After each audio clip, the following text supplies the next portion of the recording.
Hello friends, यज्ञदेव classes में आप सभी का स्वागत है। तो दोस्तों, जैसा आप सभी जानते हो कि हमने एग्रीकल्चर फॉरेस्ट के लिए डेली क्विज के नाम से सीरीज चला रखी है, जिसमें हम 11th-12th क्लास की बुक में जितने भी चैप्टर दिए हुए हैं तथा उन चैप्टर से संबंधित जितने भी इंपॉर्टेंट क्वेश्चन बनते हैं उन सभी क्वेश्चनों को देख रहे हैं, जिससे क्या अगर वहाँ से कोई भी क्वेश्चन आता है तो आपका गलत नहीं हुआ। तो आज हम इसी के क्रम में लेके आए डेली क्विज का पार्ट नंबर 6। इसमें हम करने वाले हैं 12th क्लास का चैप्टर नंबर 6। इसमें क्या है, जो फसल उत्पादन नाम का चैप्टर है, इसको हमने कई पार्टों में डिवाइड किया था, जो कि आज इसका जो लास्ट पार्ट रहने वाला है। क्योंकि क्या है, ये चैप्टर काफ़ी लंबा था, इसलिए हमने इसमें क्या है इसको पार्टों में डिवाइड कर दिया था। और इसमें सारी फसलें हैं जो इस पार्ट में दी हुई हैं। तो चलिए देखते हैं इस पार्ट के जो क्वेश्चन है, क्या क्या क्वेश्चन बनते हैं उन सभी क्वेश्चनों को। इसका जो पहला क्वेश्चन है, अलसी का उत्पादन राजस्थान के किस संभाग में सर्वाधिक होता है। जो अलसी का उत्पादन है वो राजस्थान के किस संभाग में सर्वाधिक होता है, तो कौन से संभाग में अलसी का सर्वाधिक उत्पादन होता है, तो ये होता है कोटा में। कहाँ पर होता है, कोटा में। तो पहले का option B is right answer. बात करें हम अलसी के जो वानस्पतिक नाम की, तो वानस्पतिक नाम आप सभी जानते हो, इसका जो वानस्पतिक नाम है लाइनम यूसीटेटियम। क्या है, लाइनम यूसीटेटियम। अब देखते हैं नेक्स्ट क्वेश्चन, अलसी किस कुल से संबंधित है।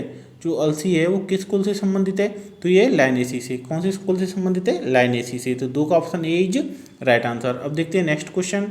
नेक्स्ट क्वेश्चन है, अलसी की उन्नतशील किस्में कौन कौन सी हैं। जो अलसी की उन्नतशील किस्में हैं वो कौन कौन सी हैं। एक तो RL 102-71, एक है चंबल, एक है जवार 23, एक है शिखा, त्रिवेणी, किरण, कार्तिक, जवार 17, जीवन, गौरव। ये सभी क्या है, अलसी की किस्में हैं। आप चाहो तो इसका स्क्रीनशॉट ले लो, नहीं तो हमारा जो टेलीग्राम चैनल है यज्ञदेव क्लासेज के नाम से, उसमें आपको PDF मिल जाएगी, वहाँ से आप इसे देख सकते हो। अब देखते हैं नेक्स्ट क्वेश्चन, अलसी की फसल हेतु कितनी बीज दर पर्याप्त होती है। जो अलसी की फसल होती है उसके लिए हम कितनी बीज दर पर्याप्त होती है, तो ये कितनी होती है, 15 से 20 किलोग्राम पर हेक्टेयर। तो 4 का option C is right answer. अब देखते हैं नेक्स्ट क्वेश्चन, अलसी की उन्नत किस्मों से कितनी उपज प्राप्त की जा सकती है। जो अलसी की हम उन्नत किस्म अगर बोते हैं तो हम उनसे कितनी उपज ले सकते हैं, तो हम कितनी ले सकते हैं, ये ले सकते हैं हम 10 से 15 क्विंटल पर हेक्टेयर। कितनी ले सकते हैं, 10 से 15 क्विंटल पर हेक्टेयर। और बात करें यहाँ पे अगर मिश्रित फसल की, अगर ये पूछ लेता है कि अलसी की अगर हम मिश्रित फसल बोते हैं तो उसके लिए कितनी ले सकते हैं, तो ये ले सकते हैं हम 4 से 5 क्विंटल पर हेक्टेयर। अब देखते हैं नेक्स्ट क्वेश्चन। नेक्स्ट क्वेश्चन है क्वेश्चन नंबर 6। फ्रेंड्स एक बात और, आज की जो क्विज है ना बहुत ज़्यादा इंपॉर्टेंट है। इसमें कम से कम 8 से 10 फसलें हैं जो आपको कंप्लीट करवा दी गई हैं, और ये कुछ काफ़ी लंबी भी रहने वाली है, इसलिए आप सब पूरी कुछ को अच्छे से और ध्यान से देखना। और ये पार्ट नंबर 6 है ना, यानी जो डेली कुछ का पार्ट नंबर 6 है, इसमें जो 6 आपके पार्ट डिवाइड हुए हैं, ये सारे आपको देखने ही देखने हैं, क्योंकि इससे क्या है, जितनी भी फसल के इंपॉर्टेंट क्वेश्चन है ना वो सारी फसलें इन पार्ट में आपकी कवर हो गई हैं। तो चलिए देखते हैं इसको, क्वेश्चन नंबर 6 को। रिचका किस कुल से संबंधित है। जो रिचका है वो किस कुल से संबंधित है, तो ये फेवेसी से। कौन से संबंधित है, फेवेसी से। तो 6 का option A is right answer. और बात करें इसकी जो वानस्पतिक नाम की, तो वानस्पतिक नाम इसका क्या है, ये मेडिकागो सेटाइवा। क्या है, मेडिकागो सेटाइवा। ये इसका क्या है, जो वानस्पतिक नाम है, मेडिकागो सेटाइवा। ये भी आपको अच्छे से याद रखना है। नेक्स्ट क्वेश्चन है क्वेश्चन नंबर 7। रिचका का उत्पत्ति स्थान है। जो रिचका का उत्पत्ति स्थान है वो कौन सा है, दक्षिण पश्चिम एशिया। क्या है, दक्षिण पश्चिम एशिया। और रिचका को आप जानते होंगे कि इसको क्या कहते हैं, 4 फसलों की रानी कहते हैं। क्या कहते हैं, जो चारों की फसल होती है ना उनकी रानी कहते हैं। अब देखते हैं नेक्स्ट क्वेश्चन, रिचका की उन्नतशील किस्में। जो रिचका की उन्नतशील किस्में वो कौन कौन सी हैं। एक है आनंद फर्स्ट और सेकंड, एक है NDRI, एक है सिलेक्शन फर्स्ट, चेतक, सिरसा 9 और कंपोजिट 5। इनमें से जो सिलेक्शन फर्स्ट है ना, ये सबसे ज़्यादा इंपॉर्टेंट किस्म है, इसको आपको अच्छे से याद रख लेना। एक चेतक भी, वो काफ़ी इंपॉर्टेंट किस्म है। अब देखते हैं नेक्स्ट क्वेश्चन, क्वेश्चन नंबर 9। छिटकवा विधि से बुआई करने पर रिचका हेतु उपयुक्त बीज दर है। यानी जब हम रिचका की फसल करते हैं, छिटकवा विधि से अगर बुआई करते हैं, तो उसके लिए हमारे लिए कितनी बीज दर पर्याप्त रहती है, तो ये रहती है 20 से 25 किलोग्राम पर हेक्टेयर। कितनी रहती है, 20 से 25 किलोग्राम पर हेक्टेयर। और बात करें अगर कतारों में बुआई करें, एक तो होती है यानी छिटकवा विधि से, यानी ये खेत है, यहाँ पे आपको कहीं भी ऐसे कोई भी छिटकवा विधि से ऐसे हम बाजरा वगैरह बोते हैं तो ऐसे ही डाल दिया, तो इससे तो करेंगे 20 से 25 किलोग्राम हेक्टेयर। और बात करें अगर इसकी के जो कतारों में बोने से, यानी ऐसे सपोज करो ये आपका खेत हो गया, यहाँ पे ऐसे कतार बाई कतार, ऐसे जो गेहूँ की बोते हैं ना, ऐसे कतार बाई कतार जो होती हैं मेड़, इनमें अगर हम फसल बोते हैं तो इनके लिए फिर कितनी बीज दर चाहिए, तो ये चाहिए हमें 12 से 15 किलोग्राम। कितनी चाहिए, 12 से 15 किलोग्राम। ये आप दोनों क्वेश्चन अच्छे से याद रखोगे, क्योंकि ये दोनों तरीके से पूछा जा सकता है। या तो छिटकवा विधि से पूछेगा, या पूछेगा जो कतारों के थ्रू होते हैं, तो उसके लिए कितना करते हैं, 12 से 15 किलोग्राम पर हेक्टेयर। अब देखते हैं नेक्स्ट क्वेश्चन। नेक्स्ट क्वेश्चन है क्वेश्चन नंबर 10। रिजिका की सामान्यतः 7 से 9 कटाई से कितना चारा प्राप्त किया जा सकता है। यानी जब हम रिजिका की कटाई करते हैं, उसकी करीब 7 से 9 बार हमने कटाई कर ली, तो उससे हम टोटल कितना चारा प्राप्त कर सकते हैं। तो हम कितना कर सकते हैं, 700 से 1000 क्विंटल पर हेक्टेयर। तो 10 का option D is right answer. अब देखते हैं नेक्स्ट क्वेश्चन। नेक्स्ट क्वेश्चन है क्वेश्चन नंबर 11। बरसीम किस कुल से संबंधित है। जो बरसीम है वो किस कुल से संबंधित है। तो ये भी किससे संबंधित है, फेवेसी से। किससे संबंधित है, फेवेसी से। और बरसीम की बात करें वानस्पतिक नाम की, तो इसका जो वानस्पतिक नाम होता है ना, वो होता है ट्राइफोलियम एलेक्जेंड्रम। क्या होता है, ट्राइफोलियम एलेक्जेंड्रम। अब देखते हैं नेक्स्ट क्वेश्चन। नेक्स्ट क्वेश्चन है क्वेश्चन नंबर 12। बरसीम में प्रोटीन की औसतन मात्रा होती है। जो बरसीम में प्रोटीन की औसतन मात्रा होती है वो कितनी होती है। तो ये होती है 17 से 21%। कितनी होती है, 17 से 21%। 12 का ऑप्शन सी इज राइट। अब देखते हैं नेक्स्ट क्वेश्चन। नेक्स्ट क्वेश्चन है क्वेश्चन नंबर 13। बरसीम का उत्पत्ति स्थान है, जो बरसीम है उसका जो उत्पत्ति स्थान है वो क्या है। तो ये मध्य एशिया। क्या है, मध्य एशिया। अब देखते हैं नेक्स्ट क्वेश्चन। नेक्स्ट क्वेश्चन है क्वेश्चन नंबर 14। बरसीम के लिए कितनी बीज दर काम में लेते हैं। जो बरसीम के लिए हम कितनी बीज दर काम में लेते हैं, तो ये लेते हैं 25 से 30 किलोग्राम पर हेक्टेयर। तो 14 का option D is right answer. अब देखते हैं नेक्स्ट क्वेश्चन। नेक्स्ट क्वेश्चन है क्वेश्चन नंबर 15। बरसीम की उन्नतशील किस्में हैं। जो बरसीम की उन्नतशील किस्में हैं वो कौन कौन सी हैं। एक तो मस्कावी। कौन सी, मस्कावी। एक है खदरावी, एक है फाली, एक पूसा जाइंट, T780 बरदान। ये क्या है, बरसीम की उन्नत किस्में हैं। आप चाहो तो इसका स्क्रीनशॉट ले लो, नहीं तो क्या, आप जो टेलीग्राम है वहाँ पर आपको मिल ही जाएगा। और जितनी भी उन्नतशील किस्में हैं ना, जो 12th की बुक से ही आ जाती हैं। इसलिए आपको क्या करना है, जो टेलीग्राम चैनल पर PDF दी हुई है ना, उसमें जितनी भी किस्में दी हुई हैं आप सबको अच्छे से याद कर लेनी है। अब देखते हैं नेक्स्ट क्वेश्चन। बरसीम की फसल सामान्यतः कितना चारा प्राप्त किया जा सकता है। जो बरसीम की फसल से हम कितना चारा प्राप्त कर सकते हैं, यानी कितनी उपज ले सकते हैं। तो ये ले सकते हैं हम 800 से 1000 क्विंटल। कितनी ले सकते हैं, 800 से 1000 क्विंटल। अब देखते हैं नेक्स्ट क्वेश्चन। नेक्स्ट क्वेश्चन है क्वेश्चन नंबर 17। गन्ना किस कुल से संबंधित है। जो गन्ना है वो किस कुल से संबंधित है। तो आप सभी जानते हो कि गन्ना होता है जो पोएसी से संबंधित है। और बात करें इसके जो वानस्पतिक नाम की, तो गन्ने का आप सभी जानते हो कि जो वानस्पतिक नाम है वो क्या है, सैकेरम ऑफिसिनेरम। क्या है, सैकेरम ऑफिसिनेरम। क्या है, सैकेरम ऑफिसिनेरम। ये क्या है, इसका जो वानस्पतिक नाम है। अब देखते हैं नेक्स्ट क्वेश्चन। 18। गन्ने का उत्पत्ति स्थान है। जो गन्ने का उत्पत्ति स्थान है वो क्या है। तो गन्ने का उत्पत्ति स्थान अपना भारत ही है। क्या है, भारत। 18 का option B is right answer. Next question है क्वेश्चन नंबर 19। गन्ने की उन्नतशील किस्में हैं। जो गन्ने की उन्नतशील किस्में वो कौन कौन सी हैं। तो एक तो है को 7314। जितनी भी इसकी जो किस्में होती हैं ना, मोस्टली वो को से स्टार्ट होती हैं। तो इसे आप क्या है, समझ सकते हो। आप चाहो तो इसका स्क्रीनशॉट ले लो, नहीं तो PDF में तो आपको मिल ही जाएगा। नेक्स्ट क्वेश्चन है क्वेश्चन नंबर 20। गन्ने की उन्नत विधि से खेती करने पर कितनी उपज प्राप्त होती है। अगर गन्ने की हम अच्छी विधि से अगर खेती करते हैं तो इसकी हम कितनी उपज प्राप्त कर सकते हैं। तो ये कर सकते हैं हम 100 से 120 टन प्रति हेक्टेयर। कितनी कर सकते हैं, 100 से 120 टन प्रति हेक्टेयर। और बात करें हम सामान्य विधि से, यानी एक तो हम उन्नत विधि से अच्छे से बीज लेके, जो 3 आंख वाला जो होता है ना, उसको लेके अच्छे से करें तो हो सकती है 100 से 120 टन। अगर यहाँ पर उन्नत विधि की जगह आता है सामान्य विधि, तो सामान्य विधि में आपको क्या करना है, वो होती है 80 से 100 टन। कितनी होती है, 80 से 100 टन। अब देखते हैं नेक्स्ट क्वेश्चन। नेक्स्ट क्वेश्चन है क्वेश्चन नंबर 21। आलू किस कुल से संबंधित है। ये तो आप सभी को ही पता होगा, ऐसा कोई नहीं है जिसको नहीं पता हो कि सोलेनेसी से संबंधित है। और इसका जो वानस्पतिक नाम आप सभी जानते हो, सोलेनम ट्यूबरोशन। अब देखते हैं नेक्स्ट क्वेश्चन। किसे सब्जियों का राजा कहते हैं। ये किसे कहते हैं आप सभी जानते हो। किसको कहते हैं, आलू को। किसको कहते हैं, आलू को। और टमाटर को मत कर देना, भले ही टमाटर महंगा है, क्योंकि सब्जियों का राजा कौन है, आलू। अब देखते हैं नेक्स्ट क्वेश्चन। आलू की उन्नतशील किस्में। जो आलू की उन्नतशील किस्में हैं वो कौन कौन सी है। तो आप सभी जानते हो आलू की जो किस्में होती है वो कुफरी से स्टार्ट होती हैं। तो कुफरी, स्वर्ण, लालिमा, ज्योति, मेगा जो भी है, ये किसकी हैं, जो आलू की महत्वपूर्ण किस्में हैं। अब देखते हैं नेक्स्ट क्वेश्चन। आलू के लिए बीज दर रखते हैं। जो आलू के लिए हम बीज दर रखते हैं ना, वो कितनी रखते हैं। तो ये रखते हैं 25 से 30 क्विंटल पर हेक्टेयर। कितनी रखते हैं, 25 से 30 क्विंटल पर हेक्टेयर। और ये बीज दर हम कब रखते हैं, जब उसमें दिया हो कि कंद है ना, जो 30 से 40 ग्राम का हो। यानी जो हम बोते हैं ना कंद, वो अगर 30 से 40 ग्राम का है, तो हम जो इसकी बीज दर रखेंगे वो कितनी रखेंगे, 25 से 30 क्विंटल पर हेक्टेयर। अब देखते हैं नेक्स्ट क्वेश्चन। नेक्स्ट क्वेश्चन है, आलू से प्रति हेक्टेयर कितनी उपज प्राप्त की जा सकती है। जो आलू से प्रति हेक्टेयर है वो हम कितनी उपज प्राप्त कर सकते हैं। तो ये कितनी कर सकते हैं हम, ये कर सकते हैं 250 से 400 क्विंटल पर हेक्टेयर। कितनी कर सकते हैं, 250 से 400 क्विंटल पर हेक्टेयर। तो 25 का option B is right answer. अब देखते हैं नेक्स्ट क्वेश्चन। नेक्स्ट क्वेश्चन है क्वेश्चन नंबर 26। ग्वार किस कुल से संबंधित है? जो ग्वार होती है वो किस कुल से संबंधित है? तो ये संबंधित है फेबेसी से। किससे संबंधित है? फेबेसी से। तो 26 का option A is right answer. अब देखते हैं नेक्स्ट क्वेश्चन। नेक्स्ट है 27। ग्वार के दानों में कितना प्रतिशत ग्वारगम पाया जाता है? जो ग्वार की दाने होती है ना, जैसे ग्वारगम बनता है तो उसमें कितना परसेंट ग्वारगम होता है?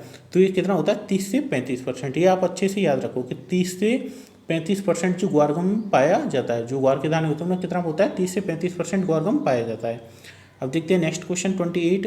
ग्वार का उत्पत्ति स्थान है, जो ग्वार का उत्पत्ति स्थान है वो क्या है? ये भी क्या है? भारत है। क्या है? भारत। तो गन्ने का, ग्वार का, ये दोनों का उत्पत्ति स्थान क्या है? भारत है। अब देखते हैं नेक्स्ट क्वेश्चन। ग्वार की उन्नतशील किस्में, जो ग्वार की उन्नतशील किस्में हैं वो कौन कौन सी हैं? RGC 936, RGC 1002, RGC 1003, RGC 1066, ग्वार क्रांति, RGC 1033, ग्वार करण, ग्वार उदय।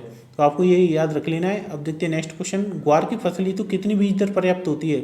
जो ग्वार हेतु जो कितनी फसल लेते हैं हम, तो उसके लिए कितनी बीज दर पर्याप्त रहती है? तो ये रहती है 15 से 20 किलोग्राम पर हेक्टेयर। कितनी रहती है? 15 से 20 किलोग्राम पर हेक्टेयर। तो 30 का option C is right answer. अब देखते हैं नेक्स्ट क्वेश्चन। नेक्स्ट क्वेश्चन है क्वेश्चन नंबर 31। ग्वार की फसल से सामान्यतः कितनी उपज प्राप्त हो जाती है? जो ग्वार की फसल से हम सामान्यतः कितनी उपज ले सकते हैं? तो ये ले सकते हैं 12 से 16 क्विंटल पर हेक्टेयर। कितनी ले सकते हैं? 12 से 16 क्विंटल पर हेक्टेयर। और बात करें अगर इसके चारे की, तो चारा कितना हो जाता है? 250 से 300 क्विंटल पर हेक्टेयर। कितना हो जाता है चारा? 250 से 300 क्विंटल पर हेक्टेयर। अब देखते हैं नेक्स्ट। कपास किस कुल से संबंधित है? जो कपास है वो किस कुल से संबंधित है? तो ये किससे संबंधित है? मालवेसी से। किससे संबंधित है? मालवेसी से। तो 32 का option A is right answer. और बात करें इसकी जो वानस्पतिक नाम की, तो वानस्पतिक नाम आप सभी जानते हो क्या होता है? गोसियम, क्या होता है? Gossypium species. क्या होता है? गोसिपियम स्पीसीज इसका क्या होता है? वानस्पतिक नाम होता है। अब देखते हैं नेक्स्ट क्वेश्चन। कपास की उन्नतशील किस्में कौन कौन सी हैं? जो कपास की उन्नतशील किस्में वो कौन कौन सी हैं? दिग्विजय, RGC 8, RGC 18, जीवन, गिरनार, प्रताप और RS 810, गंगानगर। और संकर किस्म कौन सी है? मरु विकास, NH 44, संकर 6। ये क्या है? ग्वार कपास की उन्नतशील किस्में। आप इसका स्क्रीनशॉट ले लो, नहीं तो PDF में आपको मिल जाएगा। नेक्स्ट है 34। अमेरिकन कपास हेतु कितनी बीज दर काम में लेते हैं? जो अमेरिकन कपास होती है उसके लिए हम कितनी बीज दर काम में लेते हैं? तो ये लेते हैं 15 से 18 किलोग्राम पर हेक्टेयर। कितनी लेते हैं? 15 से 18 किलोग्राम पर हेक्टेयर। तो 34 का option C is right answer. और बात करें हम इसकी जो देसी किस्म होती है, देसी किस्म अगर पूछ ले, यानी अमेरिकन कपास हो गई, तो उसके लिए लेंगे हम 15 से 18 किलो। और जो देसी किस्म होगी ना, उसके लिए हम कितना लेंगे? 12 से 15 किलोग्राम। कितनी लेंगे? 12 से 15 किलोग्राम। किसके लिए? जो देसी किस्म होती है उसके लिए। और बात करें हम इसकी जो संकर किस्म होती हैं, ये जो संकर किस्म होती है ये इंपॉर्टेंट है, इसके लिए लेते हैं हम 2.5 से 3 किलोग्राम। कितनी लेते हैं? 2.5 से 3 किलोग्राम पर हेक्टेयर। अब देखते हैं नेक्स्ट क्वेश्चन 35। सनई किस कुल से संबंधित है? जो सनई होता है वो किस कुल से संबंधित है? तो ये फेबेसी से। किससे संबंधित है? फेबेसी से। तो 35 का option A is right answer. और बात करें इसके वानस्पतिक नाम की, कि सनई का वानस्पतिक नाम क्या होता है? तो ये होता है क्रोटोलेरिया जुन्सिया। क्या होता है? क्रोटोलेरिया जुन्सिया। अब देखते हैं नेक्स्ट क्वेश्चन 36। सनई का उत्पत्ति स्थान है, जो सनई का उत्पत्ति स्थान है वो क्या है? ब्राजील। क्या है? ब्राजील। तो 36 का option A is right answer. और फ्रेंड्स अगर बर्मा भी आ जाए ना, क्योंकि कुछ जो विद्वान है ना, कुछ साइंटिस्ट हैं जो किसको मानते हैं? बर्मा को भी मानते हैं। तो पहली प्रायोरिटी देनी आपको ब्राज़ील को, सेकंड पे आपका बर्मा। अब देखते हैं नेक्स्ट। सनई की उन्नतशील किस्में कौन कौन सी हैं? तो सनई की उन्नतशील किस्में कौन कौन सी हैं? ये K12, पीली, M35, M19, M18, ये क्या है? सभी सनई की उन्नतशील किस्में हैं। अब देखते हैं नेक्स्ट क्वेश्चन 38। सनई की हरी खाद लेने के लिए कितनी बीज दर काम में लेते हैं? जो सनई की हरी खाद, हम अगर हरी खाद के लिए सनई को उगाते हैं तो इसके लिए हम फिर कितनी बीज दर काम में लेंगे? तो ये कितनी लेंगे? 50 से 60 किलोग्राम पर हेक्टेयर। तो 38 का option D is right answer. और बात करें इसकी अगर रेसे की, कि रेसे के लिए कितनी लेंगे? तो लेंगे 40 से 50 किलोग्राम। कितनी लेंगे? 40 से 50 किलोग्राम। और दाने के लिए कितनी लेंगे? जो दाना है ना, अगर दाने के लिए हम बो रहे हैं तो इसके लिए लेंगे 25 से 30 किलोग्राम पर हेक्टेयर। अब देखते हैं 39। सनई की हरी खाद की फसल से कितनी उपज प्राप्त हो जाती है? जो सनई की हरी खाद होती है ना, उससे कितनी उपज हम प्राप्त कर सकते हैं? तो ये होती है 200 से 300 क्विंटल पर हेक्टेयर। तो 39 का option B is right answer. और बात करें दाने की, कि दाने की कितनी उपज होती है? तो ये होती है 10 से 12 क्विंटल पर हेक्टेयर। कितनी होती है? 10 से 12 क्विंटल पर हेक्टेयर क्या होती है? ये दाने की उपज होती है। नेक्स्ट है 40, जीरा किस कुल से संबंधित है। जो जीरा होता है वो किस कुल से संबंधित है, तो ये किससे संबंधित है, एपीएसी से। किससे होता है, एपीएसी से। तो 40 का option A is right answer. और बात करें इसकी वानस्पतिक नाम की, तो वानस्पतिक नाम जीरे का क्या होता है, क्यूमिनिम साइमिनिम। क्या होता है, क्यूमिनिम साइमिनिम। नेक्स्ट क्वेश्चन है क्वेश्चन नंबर 41, जीरे में वाष्पशील तेल की मात्रा कितनी पाई जाती है। ये क्वेश्चन काफ़ी ज़्यादा इंपॉर्टेंट है, हो सकता है ये इस बार एग्जाम में आ जाए कि जो जीरे में वाष्पशील की उसकी जो मात्रा होती है वो कितनी होती है, तो ये होती है 2.5 से 3.5%। कितनी होती है, 2.5 से 3.5%। तो 41 का option D is right answer. अब देखते हैं नेक्स्ट क्वेश्चन, जीरे की फसल के लिए सामान्यतः कितनी बीज दर काम में लेते हैं। जो जीरे की फसल होती है उसके लिए हम कितनी बीज दर काम में लेते हैं, तो ये लेते हैं 12 से 15 किलोग्राम पर हेक्टेयर। 42 का option B is right answer. अब देखते हैं नेक्स्ट 43, जीरे की उन्नतशील किस्में कौन कौन सी हैं। जो जीरे की उन्नतशील किस्में हैं वो कौन कौन सी हैं, तो RS1, RZ19, RZ209, RZ223, Gujarat जीरा 4 और MC43। ये क्या है, जीरे की उन्नतशील किस्में हैं। नेक्स्ट क्वेश्चन है क्वेश्चन 44, जीरे की उन्नत विधि से खेती करने पर कितनी उपज प्राप्त की जा सकती है। अगर जीरे की हम उन्नत विधि से खेती करते हैं तो इसके हम कितनी उपज प्राप्त कर सकते हैं, तो ये कर सकते हैं 6 से 8 क्विंटल पर हेक्टेयर। तो 44 का option A is right answer. अब देखते हैं नेक्स्ट क्वेश्चन है 45, धनिया किस कुल से संबंधित है। जो धनिया होता है वो किस कुल से संबंधित है, तो ये भी किससे संबंधित है, एपीएसी से। तो 45 का option A is right answer. और बात करें इसके जो वानस्पतिक नाम की, तो वानस्पतिक नाम होता है कोरिएंड्रम सैटिवम। क्या होता है, धनिया का कोरिएंड्रम सैटिवम। और जितने भी वानस्पतिक नाम मैं आपको साथ साथ बताता हूँ, वैसे तो आपको पता ही होगा क्योंकि 11th-12th कर चुके हो सकता है, तो कई स्टूडेंट बीएससी भी कर चुके होंगे, तो आप सभी को वानस्पतिक नाम अच्छे से याद होंगे। नहीं भी हैं तो आपको मैं रिवाइज कराता चल रहा हूँ। नेक्स्ट क्वेश्चन है 46, धनिये की पत्तियों में सर्वाधिक कौन सा विटामिन पाया जाता है। जो धनिये की पत्ती होती है उनमें सर्वाधिक कौन सा विटामिन होता है, तो इनमें होता है विटामिन ए। कौन सा होता है, विटामिन ए। तो 46 का option A is right answer. Next question है क्वेश्चन 47, धनिये की फसल के लिए सिंचित क्षेत्रों में कितनी बीज दर काम में लेते हैं। जो धनिये की फसल होती है उसके लिए सिंचित क्षेत्रों में कितनी बीज दर काम में लेते हैं, तो ये कितनी लेते हैं, तो ये लेते हैं 15 से 20 किलोग्राम पर हेक्टेयर। कितनी लेते हैं, 15 से 20 किलोग्राम पर हेक्टेयर। तो 47 का option C is right answer.